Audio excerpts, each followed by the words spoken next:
اور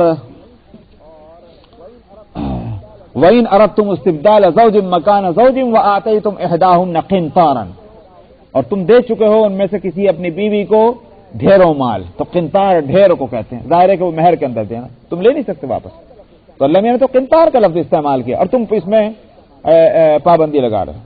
تو تمہار نے کہا کہ میری نظر اس طرف نہیں گئی تھی بڑی بھی، اور میں اپنا یہ فیصلہ واپس لیتا ہوں۔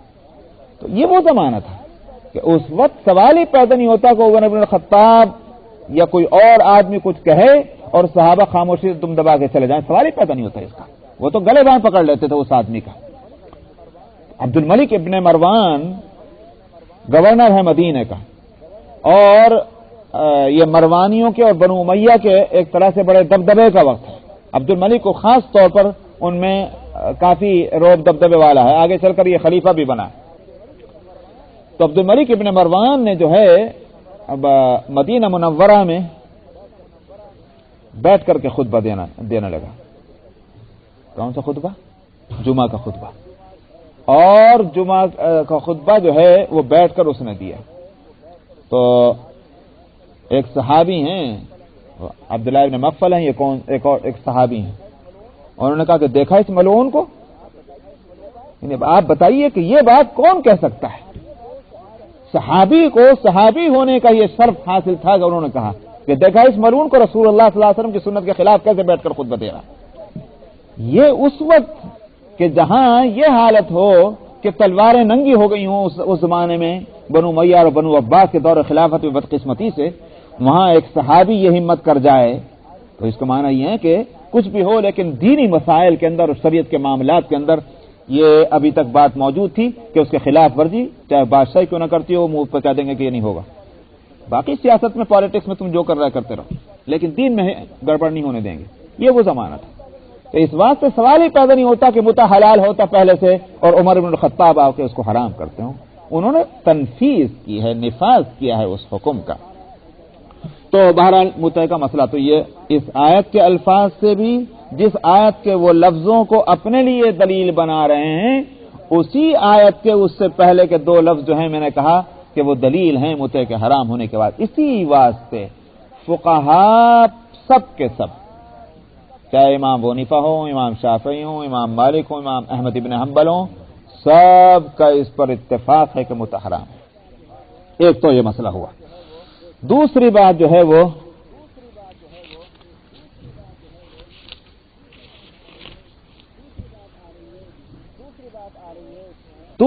آ رہی ہے اس میں وہ مہر کی۔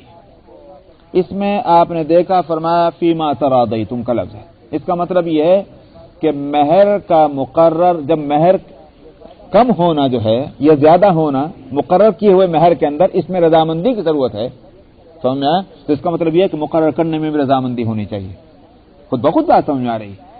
تو یہ نہیں ہو سکتا کہ شوہر خود ہی فیصلہ کر دے کہ بیوی تیرا مہر یہی ہوگا، یہ نہیں ہو سکتا، بلکہ دونوں راضی ہوں گے۔ کیوں؟ اس واسطے کہ جب کمی اور زیادتی کے اندر رضامندی کو لایا جا رہا ہے یہاں، تو پھر مقرر کرنے میں رضامندی ہوگی۔ مگر اب یہاں اور یہ مہر کے واسطے ایک اور لفظ یہ فمستمتعتم، جب تم فائدہ اٹھا لو، یہ بھی ایک لفظ ہے۔ تو اب سمجھیے اس آیت کو، بات جو ہے وہ یہ ہے کہ یہ مہر جس کو میں نے بتلایا تھا کہ فقہاء نے اسی آیت کی وجہ سے یہ کہا کہ دراصل یہ اجرت ہے، معاوضہ ہے اس فائدے کے اٹھانے کا کہ جو فائدہ اٹھانا عورت نے مرد کے لیے حلال کر دیا ہے، اپنے طرف سے اجازت دے دی، مباح کر دیا، یہ دراصل اس کا معاوضہ ہے۔ تو جیسے ہی ایک مرد اپنی عورت سے، وہ بیوی سے وہ فائدہ اٹھائے گا، وہ مہر جو ہے اس پر فرض ہو جاتا ہے۔ اب دو صورتیں ہیں، بلکہ یوں کہیے کہ دو مسئلے ہیں اور اس ہر مسئلے کی دو صورتیں ہیں۔ ایک تو یہ کہ نکاح ہو گیا اور خلوت بھی ہو گئی، یعنی ایک مرد اور ایک عورت تنہائی میں بھی پہنچ گئے، اس کو کہیں گے خلوت۔ یا نکاح تو ہوا مگر خلوت نہیں ہوئی، دو صورتیں ہو گئی نا۔ دوسری آئیے خود اجرت، اس کا مسئلہ مہر کا، مہر یا تو مقرر کیا گیا تھا بوقت نکاح یا مقرر نہیں کیا گیا تھا۔ بات سمجھ میں نہیں ہو سکتا ہے، یہاں بھی بہت سے نکاح ہو جاتے ہیں اس طرح کے مہر مقرر ہی نہیں کیا، انہوں نے کہا بھائی بس نکاح ہو گیا، لیکن نہیں کیا، چاہے ارادتاً یا بلا ارادہ، غفلت کی وجہ سے مہر مقرر نہیں ہوا۔ مہر میں بھی دو صورتیں ہوں گی، اب مسئلے بھی چار ہی بنیں گے۔ پھر مسئلہ یہ ہے کہ اگر مہر مقرر کیا تھا اور نکاح ہوا مگر رخصتی نہیں ہوئی، خلوت نہیں ہوئی، تو مہر آئے گا کتنا؟ آدھا۔ پورا مہر واجب نہیں ہوگا، صرف آدھا ہوگا، نکاح چونکہ ہوا تھا تو اس واسطے خالی آدھا مہر دے دو، ختم۔ اور اگر رخصت بھی ہو گئی، خلوت ہو گئی، تو پھر پورا مہر واجب ہو گیا، دینا ہی پڑے گا وہ پورا مہر۔ آئی بات سمجھ میں نہیں؟ یہ تو ہوا مہر کے مسئلے میں یہ صورت۔ دوسری بات، مہر مقرر نہیں ہوا اور یا مہر مقرر ہے، تو مہر مقرر ہے تو مسئلہ بتا چکا ہوں کہ اگر خلوت ہو گئی تو پورا مہر اور خلوت نہیں ہوئی تو آدھا مہر۔ لیکن اگر مہر مقرر نہیں ہوا، مہر اگر مقرر نہیں ہوا اور خلوت ہو گئی تو فقہا سب کے سب یہ کہتے ہیں کہ مہر مثل دینا ہوگا۔ مہر مثل کے معنی یہ ہیں کہ اس عورت کے، اس جیسی عورت کا اس کے خاندان میں جو مہر ہے وہی مہر آ جائے گا۔ کیا لفظ کہا میں نے؟ اس جیسی عورت کا اس کے خاندان میں جو مہر ہوتا ہے وہی مہر ہو جائے گا۔ یہاں اس کو مہر مثل کہتے ہیں۔ اس جیسی عورت کا مطلب کیا ہے کہ صاحب مثلا کنواری تھی، یہ شادی شدہ تھی، اس سے بھی مہر میں فرق پڑ جاتا ہے۔ اولاد والی تھی، بے اولاد والی تھی، اس سے بھی فرق پڑ سکتا ہے۔ بے پڑھی لکھی تھی، پڑھی لکھی تھی، اس سے بھی فرق پڑ جاتا ہے۔ تو بہرحال جو بھی لحاظ، اس جیسی عورت کا اس کے خاندان کے اندر، عورت کے خاندان میں جو مہر ہے اس کو مہر مثل کہتے ہیں۔ مہر مثل واجب ہوگا اگر نکاح کے بعد خلوت بھی ہوئی، اور اگر نکاح کے بعد خلوت نہیں ہوئی اور مہر مقرر نہیں ہوا تو پھر فمتعوہن علی الموسع قدرہ وعلی المقتر قدرہ متاعا بالمعروف حقا علی المحسنین، یہ سورہ بقرہ میں گزر چکا۔ تب تم ان کو کچھ نہ کچھ سامان دو، اس عورت کو اگر مثلا طلاق دے رہے ہو، نکاح ہوا، رخصت نہیں ہوئی، مہر مقرر نہیں ہوا، تو بھی کیا ہے، کچھ نہ کچھ سامان دے دو۔ اور یہ سامان دینا جو ہے وہ فرمایا کہ جو مال والا ہے، مال والا اپنی حیثیت کے مطابق دے گا، جو مال والا نہیں وہ اپنی حیثیت کے مطابق دے گا۔ علی الموسع قدرہ وعلی المقتر قدرہ۔ اسی واسطے فقہا نے کہا کہ منیمم مقدار اس کی یہ ہے کہ کم سے کم ایک جوڑا کپڑا ہی اس کو دے دو۔ یہ نہیں کہ ویسے ہی اس کو بھئی جب ہم نے کوئی فائدہ نہیں اٹھایا اور لہذا اب طلاق ہو گئی، نکاح کے بعد مہر مقرر بھی نہیں ہوا تو جاؤ بھاگ جاؤ، یہ نہیں ہوگا۔ کچھ نہ کچھ سامان ضرور دینا ہے، متاعا بالمعروف، اور وہ بھی سامان قاعدے کے مطابق دیا جائے گا۔ یہ نہیں کہیں سے بھائی کسی کا استعمال کیا ہوا کپڑے جوڑے لا کر انہوں نے کہا بھائی تو لے جا، صدقہ کمال ہے، ایسا نہیں ہوگا۔ متاعا بالمعروف، قاعدے ضابطے کے مطابق اس کو سامان دیا جائے، مقصد اکرام ہے، احترام ہے، خوش کرنا ہے، ریسپیکٹ دینی ہے، اس طرح سے اس کو سامان دینا ہے۔ تو یہ سارے مسئلے آیت سے نکل رہے ہیں۔ آگے فرماتے ہیں یہ جو ہے رضامندی کا مسئلہ کہ مہر کے اندر رضامندی کمی اور زیادتی کرنے میں، تو یہاں رضامندی ہونی چاہیے، اور اس کے گلے پکڑ کر کے اور دبا کر کے انہوں نے کر دے معاف، یہ نہیں ہوگا، اس کا نام رضامندی نہیں ہے۔ کسی طرح کا پریشر، دباؤ ڈال کر کے مہر کو کل یا جز معاف کرانا، یہ رضامندی نہیں ہے۔ اللہ سبحانہ و تعالی خوب جانتے ہیں، اسی واسطے آگے لفظ آ رہا ان اللہ کان علیما حکیما، اللہ جانتے ہیں اگر تم دنیا میں کوئی ایسی حرکت کرو گے زور زبردستی کی تو اللہ سے تو نہیں چھپے گا، اس واسطے وہ تو یقیناً گناہ وہ عذاب دیں گے۔ رضامندی ہونے چاہیے کہ عورت بغیر کسی جبر اور اکراہ کے، کسی پریشر کے، کسی دباؤ کے، وہ اپنی خوشی سے اپنے مہر میں کمی کرے تو اس کی اجازت ہے۔ جیسے شوہر کو بھی اس بات کا اختیار ہے کہ $1000 مہر مقرر ہوا تھا اور وہ کہنے لگے بھئی اس وقت میرے پاس اتنا نہیں تھا تو 1000 رکھے، اللہ نے اب مجھے بہت کچھ دیا ہے، میں 1000 سے زیادہ 10000 دوں گا تمہیں، یہ لو 10000، بالکل درست ہے، دے سکتا ہے کہ نہیں دے سکتا؟ لیکن ظاہر ہے کہ 10000 دینے میں وہ کسی طرح کا پریشر اگر اس پر ڈالا جائے کہ میں اس وقت تو آپ غریب تھے اب تو مالدار ہو گئے 10000 دو، جیسے یہ دباؤ نہیں ڈالا جا سکتا۔ رضامندی ہی سے خوشی سے اپنے دے تو دے، اسی طرح سے عورت پہ بھی کسی طرح کا دباؤ نہیں پڑے گا۔ فیما تراضیتم کے اندر یہ مسئلہ نکلتا ہے۔ ان اللہ کان علیما حکیما، اللہ علم والے ہیں اور حکمت والے ہیں۔ ومن لم يستطع منكم طولا ان ينكح المحصنات المؤمنات فمما ملكت ايمانكم من فتياتكم المؤمنات، اور تم میں سے جو اس بات کی قدرت نہ رکھتا ہو کہ وہ آزاد ایمان والی عورتوں سے نکاح کرے. آزاد عورتوں سے نکاح کرنے میں کیا ہوگا کہ بھئی ان کا مہر بھی ذرا اچھا خاصا ہوگا، ان کے اخراجات بھی اچھے خاصے ہوں گے، اس لیے کہ آزاد عورتیں جس طرح سے اور دوسری آزاد سے مطلب وہ مت کہیے گا کبھی آپ سمجھے فیشن والی آزاد عورتیں، وہ نہیں مطلب ہے. یہاں باندیوں کے مقابلے میں محسن آزاد کا ترجمہ کرنا پڑا. قرآن نے آزاد نہیں کہا، محسن کا لفظ ہے، لیکن محسن کا یہاں ترجمہ آزاد کا کرنا پڑ رہا ہے کیونکہ آگے لفظ آ رہا ہے وہ جو ہے باندی فمما ملکت، اس کے مقابلے میں یہ آزاد عورتیں ہیں. تو آزاد عورتیں جو ہیں وہ خاندان والی، ظاہر ہے کہ ان کے اخراجات جو ہوں گے ان کے قاعدے کے مطابق ہوں گے کہ جیسے ان جیسی عورتوں کا جو خرچ ہوتا ہے وہی خرچ ہوگا، لیکن باندی تو ملکیت میں ہے. تو اس کے واسطے اللہ نے جو بھی قانون بنایا کہ بھائی جو تم کھاتے وہ کھاؤ اور جو تم پہنتے وہ پہناؤ، مگر ظاہر ہے کہ وہ محض ایک اخلاقی حکم ہے، اس کو فرض نہیں کہہ سکتے کہ کورٹ میں جا کر وصول کر سکتے. اس کے برعکس اگر ایک بیوی کو اس کا شوہر پورا کپڑے نہیں دے رہا ہے، جو سر سے لے کر کے اور پیر تک ڈھانپنے والا کپڑا ہو، تو عورت کورٹ میں جا کر کہہ سکتی ہے قاضی سے کہ اس نے میرے کپڑے بھی پورے نہیں بنا کے دیے کہ جس سے میں بطن ڈھانپ سکوں. لیکن اگر باندی ہے تو باندی جو ہے اگر اس کا اتنا کپڑا اس کو نہ دے آقا کہ جو سر سے لے کر پیر تک چھپ جائے، اگر اس کے کندھے سے لے کر کے اور گھٹنے تک کا اگر پتن چھپ جاتا ہے تو اس کو کورٹ میں جا کر کے اور دہائی دینے کے حق نہیں ہوگا. یہ ہے فرق باندی میں اور آزاد عورت میں. اس واسطے کہا کہ اگر کوئی شخص آزاد عورت سے شادی کرنے کی اہلیت نہیں رکھتا تو ولا جناح علیہ ومن لم یستطع منکم طولا، جو اس بات کی تم میں سے طاقت نہ رکھے کہ آزاد ایمان والی عورتوں سے نکاح کرے، فمما ملکت ایمانکم من فتیاتکم المؤمنات، تو پھر جن کے تم مالک ہو ایمان والی باندیاں، تم ان سے اپنی یہ ضرورت پوری کر سکتے ہو، نکاح کر کے ہو یا بغیر نکاح کے ہو، دونوں صورت میں پچھلے ہفتے بتا چکا ہوں. واللہ اعلم بایمانکم بعضکم من بعض، فرمایا کہ اللہ تمہارے ایمان کو جانتے ہیں، بعض ہی کے حصہ تو ہیں. یہ اصل میں یہ بات اس لیے کہی گئی، پہلے میں اس کو صاف کروں. بات یہ تھی کہ آزاد عورت سے تو نکاح کرنے کے واسطے سامان نہیں، اس لیے نہیں شادی کر رہے. باندی سے اگر کریں، کسی کی باندی، اپنی باندی نہیں، کسی کی باندی سے کریں اگر نکاح، تو پھر اس سے معاشرے میں آپ کی پوزیشن گھٹ جاتی ہے. سمجھ میں آئے نہیں؟ یہ خیال ہوتا تھا بعض لوگوں کو کہ معاشرے میں کیا ہوگا، سوسائٹی میں ہماری پوزیشن گر جائے گی کہ انہوں نے شادی کی تو ایک باندی سے کی ہے.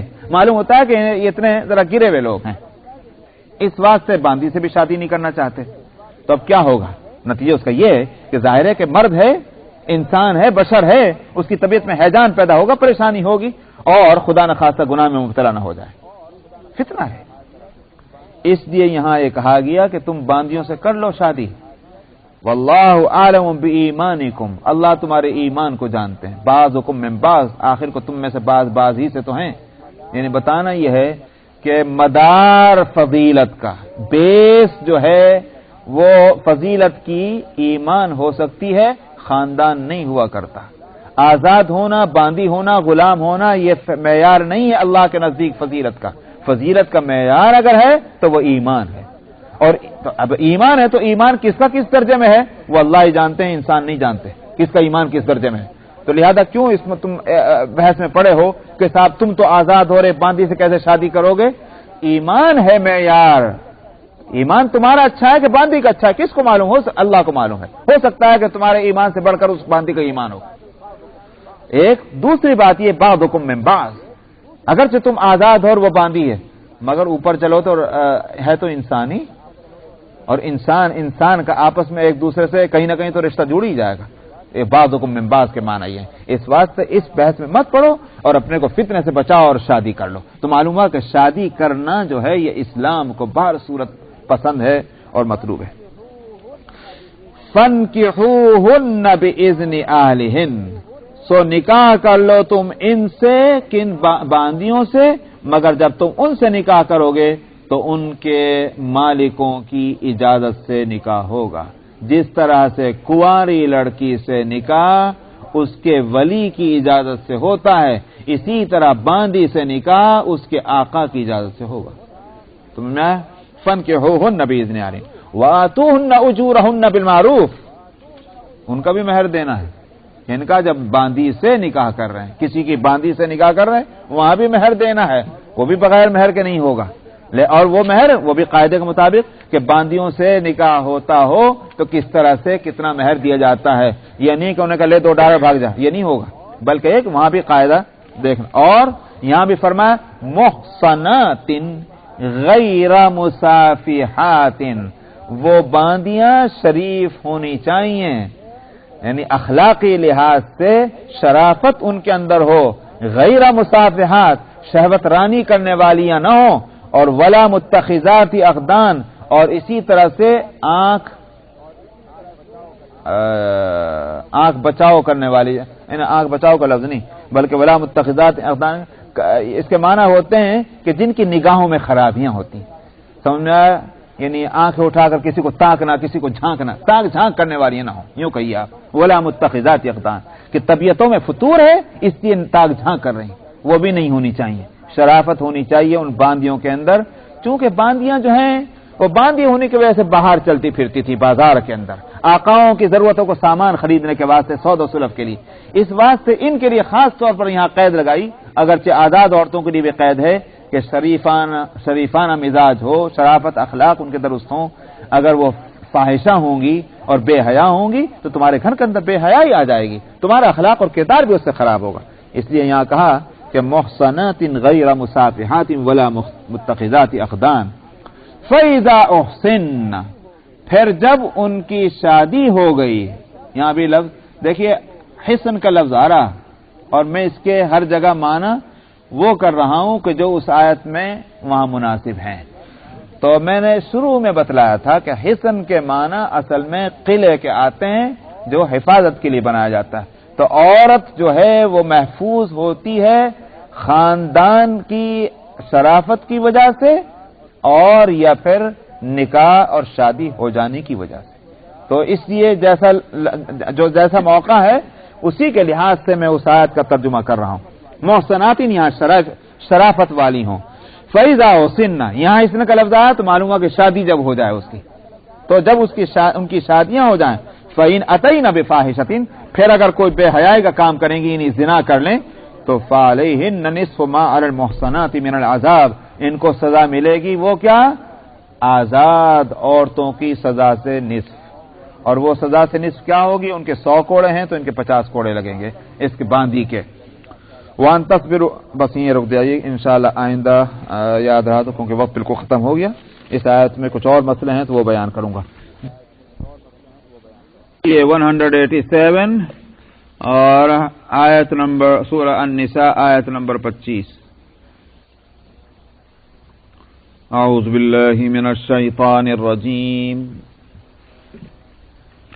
بسم اللہ الرحمن الرحیم، ومن لم يستطع منكم طولا أن ينكح المحصنات المؤمنات فمما ملكت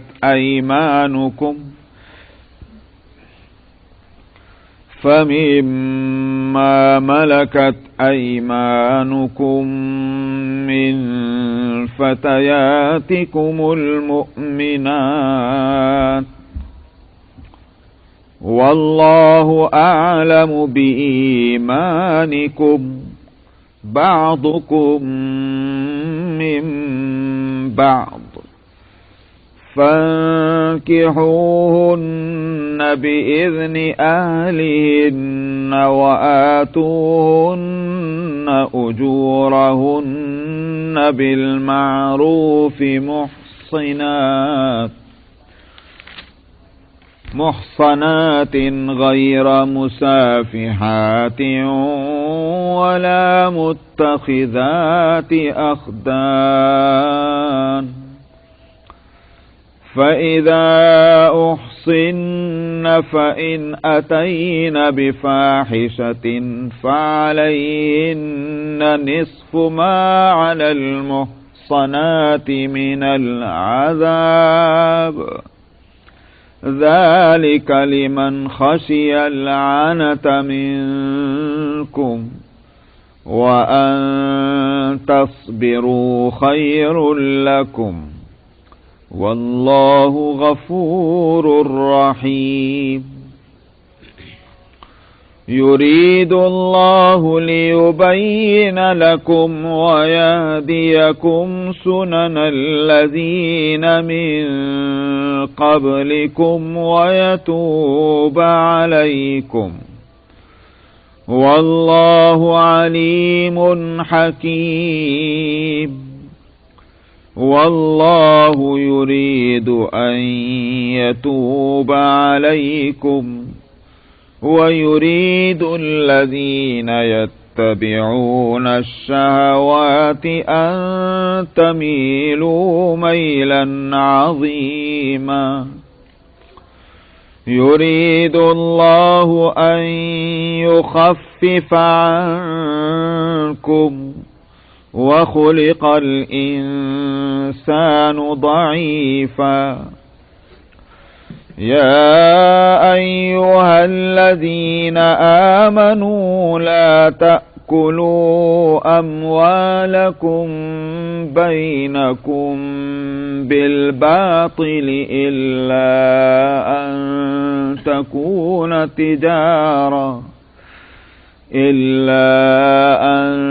تكون تجارة عن تراض منكم ولا تقتلوا أنفسكم إن الله كان بكم رحيما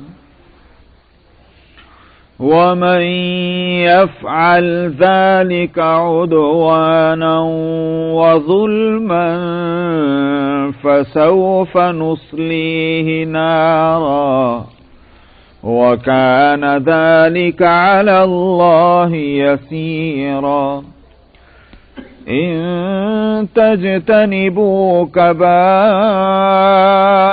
ما تنهون عنه نكفر عنكم سيئاتكم وندخلكم مدخلا كريما ولا تتمنوا ما فضل الله به بعضكم على بعض للرجال نصيب مما اكتسبوا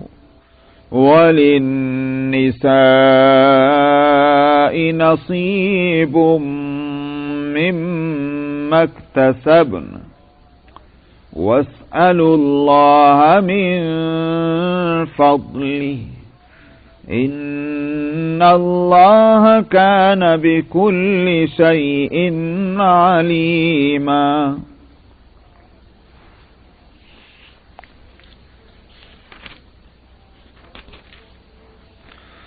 ولكل جعلنا موالي مما ترك الوالدان والأقربون والذين عقدت أيمانكم فآتوهم نصيبهم إن الله كان على كل شيء شهيدا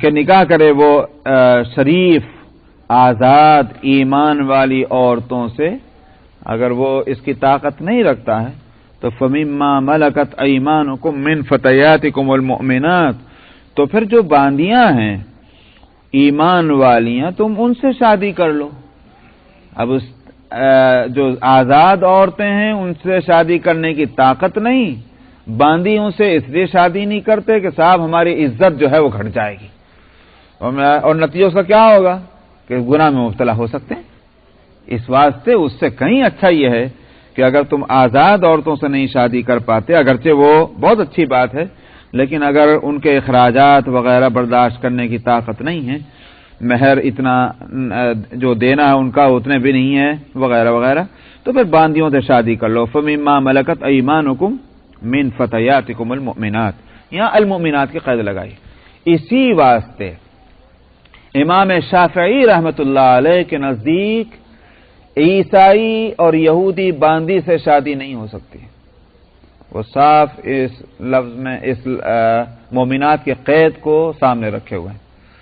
حنفیہ اس کی اجازت دیتے ہیں، اور وہ یہ کہتے ہیں کہ جس طرح سے آزاد عورت مومنہ ہے یا وہ کتابیہ ہے اس سے شادی ہو سکتی ہے، اسی طرح سے باندی بھی جو مومنہ یا کتابیہ ہے اس سے شادی ہو سکتی ہے، حنفیہ کا کہنا ہے۔ وہ کہتے ہیں کہ المؤمنات جو ہے یہاں قید احترازی نہیں ہے۔ احترازی کے معنی یہ ہوتے ہیں کہ یہ قید کے خلاف اگر ہوا، جو قید لگائی گئی، جو کنڈیشن لگائی گئی ہے، اس کے خلاف جو ہے وہ قابل قبول نہیں ہوگا، تو اس کو قید احترازی کہتے ہیں۔ تو حنفیہ کہتے ہیں یہ قید احترازی نہیں ہے، اس کو احتیاطی کہتے ہیں کہ بھئی اچھا یہ ہے کہ ایمان والیاں ہونی چاہیے، یہ حنفیہ کا کہنا ہے۔ لیکن مسئلہ چونکہ اگرچہ یہاں باندی کا ہے، اور مگر اسی کے ساتھ چونکہ کتابیہ کا مسئلہ آیا ہے، اور یہ یہاں سے متعلق نہیں، یہ پہلے گزر چکی ہے سورہ بقرہ میں، یہ نہیں آگے آئے گی سورہ مائدہ میں۔ کتابیہ کے ساتھ نکاح کا مسئلہ جو اس ملک میں خاص طور پر درپیش ہے، اس میں یہ بات ذہن میں رہنی چاہیے کہ دو باتیں ہیں۔ ایک تو یہ کہ شریعت کو پسند بالکل نہیں، اگر شریعت اجازت دے رہی ہے تو اس کے معنی یہ ہے کہ قانون بتلا رہی ہے شریعت کہ اگر کچھ حالات ایسے ہوں کہ اس کے سوا کوئی راستہ نہ ہو تو پھر کتابیہ سے شادی کی اجازت ہوگی۔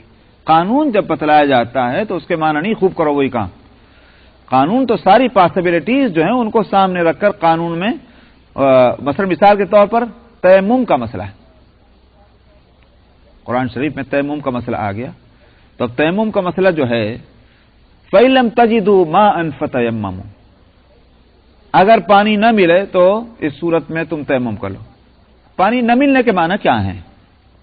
پانی نہ ملنے کے معنی یہ ہے کہ صاحب ذرا ہم مثال کے طور پر 5 منٹ کے لیے پانی ہمارا رک گیا ہے، کسی وجہ سے الیکٹرک چلی گئی ہے، جو بھی وجہ ہے، انہوں نے کہا بس ٹھیک ہے تیمم کر لو، اس کے یہ معنی ہوں گے؟ یا مثال کے طور پر ہم اپنی گاڑی میں بیٹھے ہوئے ہیں، ہم کو معلوم ہے کہ وہ سامنے جو اسٹور ہے وہاں پانی موجود ہے، نہیں بھائی ہماری گاڑی میں تو پانی نہیں ہے نا، تو لہٰذا تیمم کر لو، ظاہر ہے کہ اس کا یہ معنی نہیں ہوگا۔ پوچھنا پڑے گا کہ شریعت کا منشا اس لفظ سے کیا ہے؟ فَإِن لَّمْ تَجِدُوا مَاءً، اگر تم پانی نہ تم کو ملے تو پھر تم مٹی سے تیمم کر لو۔ پانی نہ ملنے کے مطلب کیا ہے؟ کہ جس گاڑی میں ہم بیٹھے ہوئے ہیں کار کے اندر اس میں پانی ہونا چاہیے، اس میں تو پانی ہوا ہی نہیں کرتا، تو کیا مطلب ہے آخر اس کا؟ ظاہر ہے کہ علماء نے اسی واسطے اس میں فقہاء نے جو ہے نبی کریم صلی اللہ علیہ وسلم اور صحابہ کے عمل کو دیکھ کر کے اس میں غور و فکر کر کے مسائل نکالیں کہ بھئی 1 میل کے فاصلے تک بھی اگر پانی نہیں ہے پھر ہے یہ، کسی کے پاس پانی موجود ہے اس سے مانگ لو، مت تکلف کرو، نہیں بھائی مانگنا بری بات ہے ہم تیمم ویسے ہی کر لیں گے، نہیں مانگنا ہوگا، اگر بغیر مانگے کے تیمم کر لیا تیمم درست نہیں ہوگا، مانگو، وہ اگر نہ دے پھر بے شک تم تیمم کر لو۔ یا اسی طرح سے ہے تو پانی مگر وہ تو صرف پینے کے بقدر 1 گلاس میں پانی ہے، تو اب 1 گلاس پانی سے یا تو وضو کر لو اور یا پھر اس کو پینے کے واسطے استعمال کر لو، اور آگے پانی ملنے والا ہے نہیں، ایسی اگر صورت ہے فقہاء نے اس کی اجازت دی ہے کہ تیمم کر لو۔ تو میرا مطلب یہ ہے کہ اب وہاں فَإِن لَّمْ تَجِدُوا کا لفظ تو ہے، مگر اس کے سمجھ کو ہمارے اوپر نہیں چھوڑا گیا کہ ہم جس طرح چاہے سمجھ لیں۔ ہر قانون کی یہی صورت ہے، قانون دانوں سے پوچھنا پڑے گا جو قانون کے ماہرین ہیں، اس قانون کا مطلب کیا ہے؟ کتاب بغل میں قانون کی اور کانسٹیٹیوشن کی لے کر کے اور میں بھی اٹرنی بن جاؤں اور آپ بھی بن جائیں تو پھر تو کیس کا اللہ ہی حافظ ہے. تو اس واسطے قانون جو قرآن حکیم میں آیا ہے وہ حالات کو دیکھنا ہوگا، کن حالات میں کون سا قانون نافذ ہونا ہے. تو یہ کتابیہ کے نکاح کا مسئلہ بھی ایسا ہی ہے، شریعت اس کو پسند نہیں کرتی. شریعت کا مزاج جو ہے وہ مختلف حدیثوں سے اور قرآن شریف کی آیتوں سے معلوم ہے، نمبر ایک. نمبر دو یہ کہ صورت جو ہے وہ یہ ہے کہ صاحب اگر 3 عورتیں ہیں، مثلا 3 عورتیں ہیں جن میں ہم 3 میں سے کسی ایک سے شادی ہم کر سکتے ہیں. ایک مومنہ ہے، ایک کتابیہ ہے اور ایک نہ مومنہ نہ کتابیہ، کچھ بھی ہو، سمجھ میں آیا، جو بھی اس کا عقیدہ ہو، لیکن نہ وہ مومنہ ہے نہ کتابیہ ہے. 3 طرح کی عورتیں. سوال یہ ہے کہ کس سے شادی کی جائے. سمجھ میں آیا، کون آدمی یہ کہے گا تم تینوں میں سے جس سے چاہے کر لو؟ یہ تو نہیں ہوگا. ظاہر ہے کہ صرف مومنہ ہے جس سے شادی کی جائے. لیکن اگر مثال کے طور پر مومنہ میسر نہ ہو اور 2 ہی طرح کی عورتیں ہیں کہ یہ کتابیہ ہیں یا غیر کتابیہ ہیں، مشرکہ، پھر کس سے شادی ہوگی؟ یہ اس صورت میں ہے کہ کتابیہ سے شادی کر لیں. تو ان حالات میں، اور ظاہر ہے کہ صحابہ کو یہ ان حالات سے واسطہ پڑا تھا اور کبھی بھی آئندہ چل کر واسطہ پڑ سکتا ہے کسی کو. حالات بدلتے دیر نہیں لگتی. قیامت تک کے واسطے قرآن ایک قانون کی شکل میں آیا ہے. جس وقت ایسی صورت پیش آیا ہے تو کون ہے پھر مسئلہ گھڑنے والا؟ تو قرآن نے مختلف حالات کے لیے احکام دیے ہیں. کیونکہ حضرت عمر ابن الخطاب رضی اللہ عنہ جن کا زمانہ خلافت کا 10 سال کا رہا ہے، اچھا خاصا طویل زمانہ ہے، اور اس زمانے میں واقعہ یہ ہے کہ فقہ جو ہے وہ حضرت عمر ابن الخطاب رضی اللہ عنہ، اور کیونکہ حضرت ابوبکر صدیق رضی اللہ عنہ کا زمانہ تو بہت مختصر ہے خلافت کا، 2.25 سال ہے. تو 2.25 سال کا عرصہ ہی کتنا ہوتا ہے، اور وہ بھی یہ کہ نبی کریم صلی اللہ علیہ وسلم کا وصال ہوا ہی تھا اور مہمات جاری تھیں. تو ابوبکر صدیق تو مرتدین کے ساتھ نمٹنے میں اور اسی طرح سے وہ جو مہمات درپیش تھیں اس میں لگے رہے. لیکن فقہ جو ہے وہ حضرت عمر رضی اللہ عنہ کے دور خلافت میں اور اسی طرح سے حضرت عثمان رضی اللہ عنہ کے زمانے میں یہ فقہ کے بہت سے مسائل سامنے آئے. تو حضرت عمر رضی اللہ عنہ کا جو حکم اس تعلق سے ہے اس سے شریعت کا منشا معلوم ہوتا ہے کہ انہوں نے حکم دے دیا کہ جب دیکھا بکثرت لوگ کتابی عورتوں سے شادی کر رہے، حکم دے دے نکالو ان سب کو. ایسا معلوم ہوتا ہے اس طرح تمہارے گھروں کے اندر ان کی تہذیب، ان کی ثقافت، ان کا کلچر وہ سب آ جائے گا. بالکل غلط. تو حضرت عمر سے بڑھ کر تو میں اور آپ یا کوئی بھی بڑا سے بڑا مجتہد اس زمانے کے اندر شریعت کا ماہر نہیں ہو سکتا.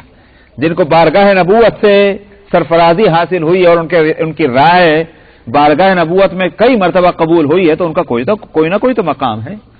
تو اس لیے میں نے کہا کہ شریعت کا منشا وہی ہے، نمبر 1. نمبر 2 یہ کہ یہ اطمینان ہونا چاہیے کہ گھر کے معاملات میں اولاد کے تعلق سے یہ اپنے مذہب کو جو مسلط نہیں کرے گی اپنے دین کو، بلکہ میرا مذہب اور میرا دین جو ہے وہی نافذ ہوگا.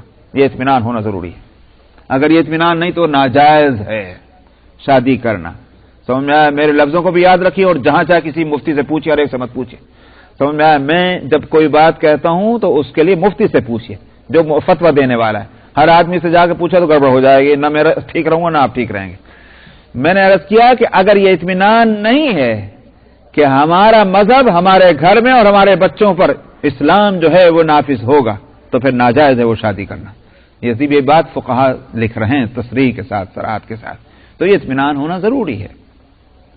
ایک ہمارا جانا ہوا ایک جگہ، تو میں نے کہا کہ بھائی آپ لوگ گشت کریں تو یہاں لوگ بچوں کو بھیجیں گے آپ کے مسجد میں یا آرگنائزیشن میں، بچے نہیں پڑھنے آتے تو آپ گشت کریں اس کے واسطے، تاکہ جو فیملیز یہاں رہتی ہیں ان کو آپ ترغیب دیں جا کر گھروں میں.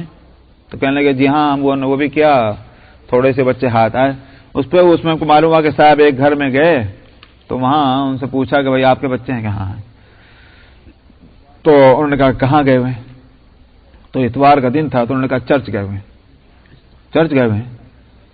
تو کیسی بات آپ کہہ رہے ہیں چرچ گئے؟ تو کہنے لگے کیوں، کیا بات ہے، کچھ سیکھیں گے نا وہاں جا کر کے. سمجھ میں آیا؟ جانا نہ جانے سے اچھا تو ہے چلے گئے وہاں کچھ نہ کچھ تو سیکھیں گے. وہ مسلمان صاحب کو یہ بات سمجھ میں نہیں آ رہی تھی کہ چرچ میں جانا جو ہے کچھ نہ کچھ تو سیکھیں گے بھائی. سمجھ میں آیا؟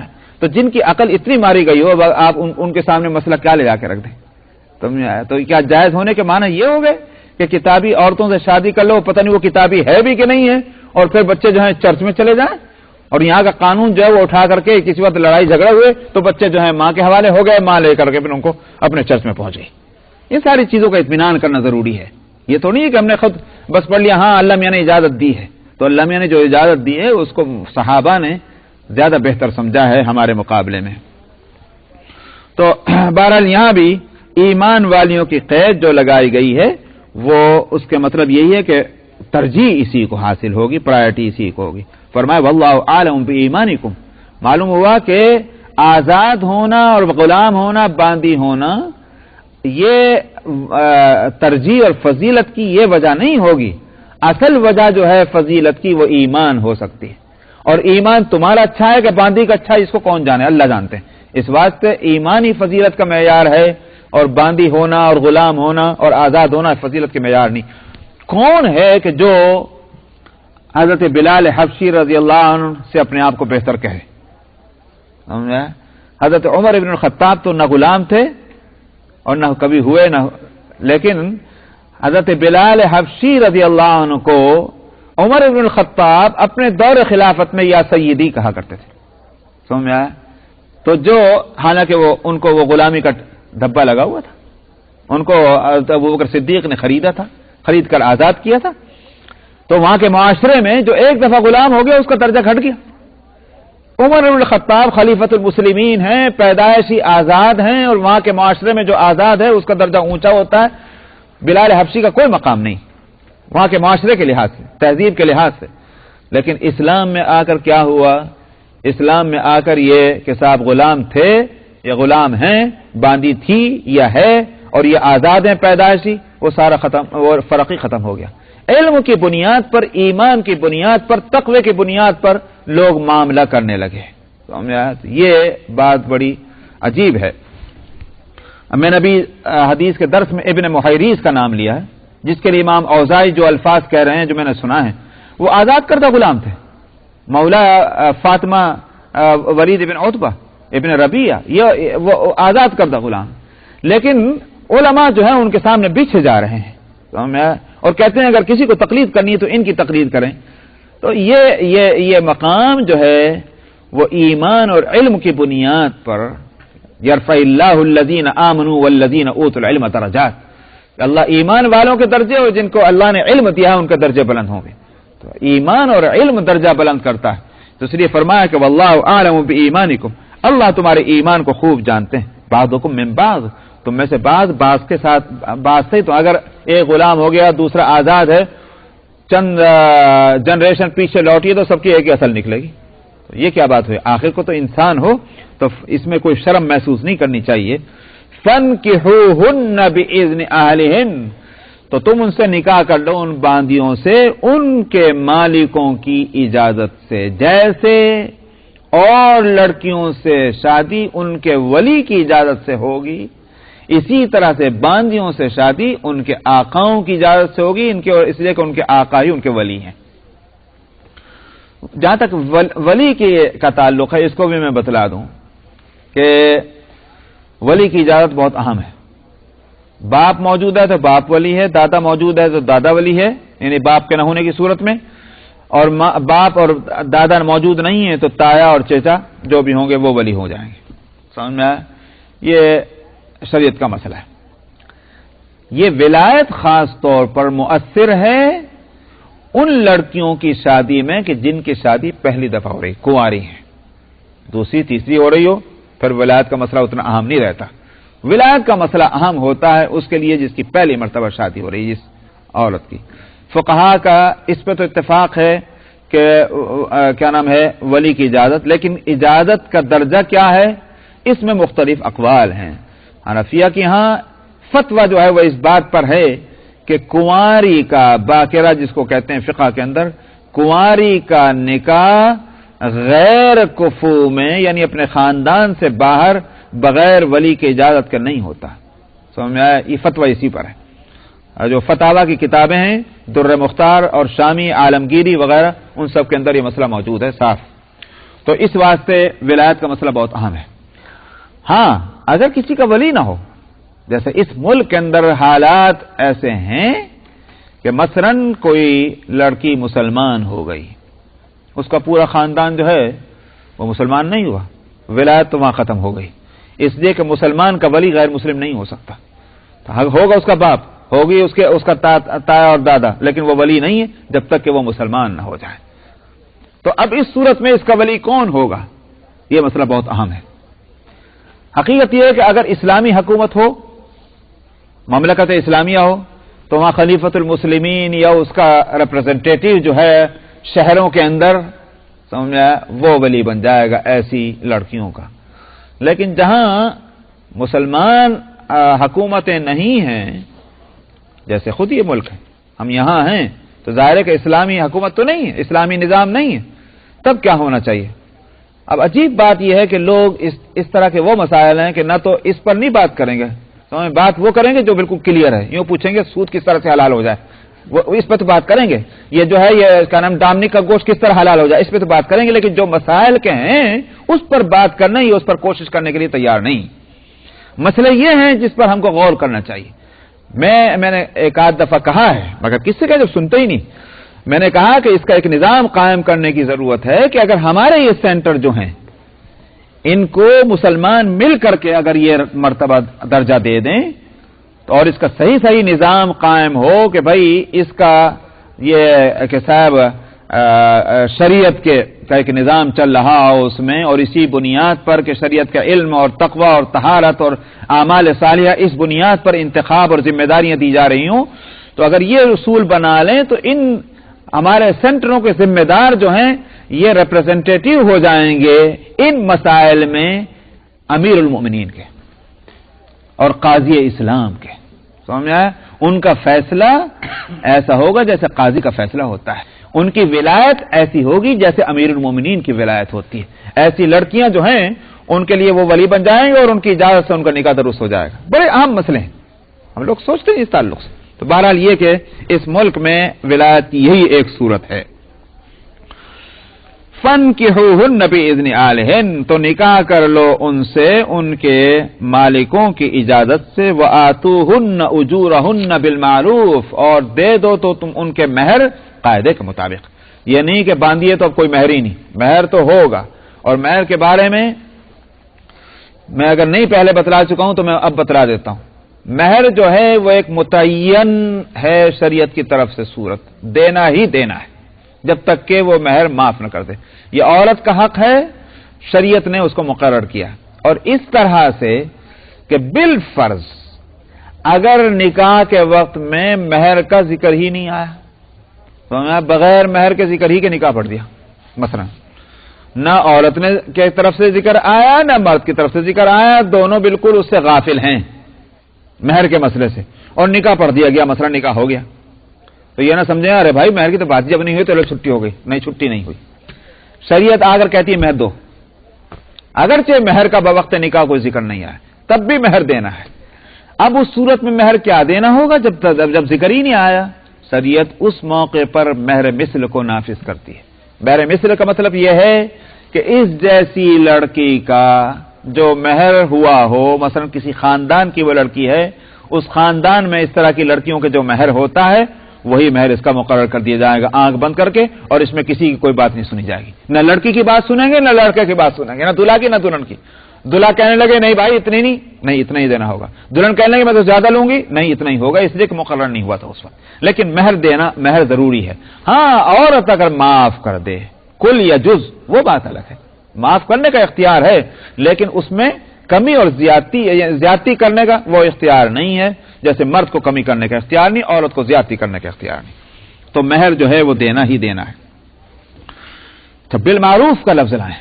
بالمعروف کے معنی وہی ہیں کہ ایک طریقہ ہونا چاہیے کہ بھائی جس کو مہر کہا جائے.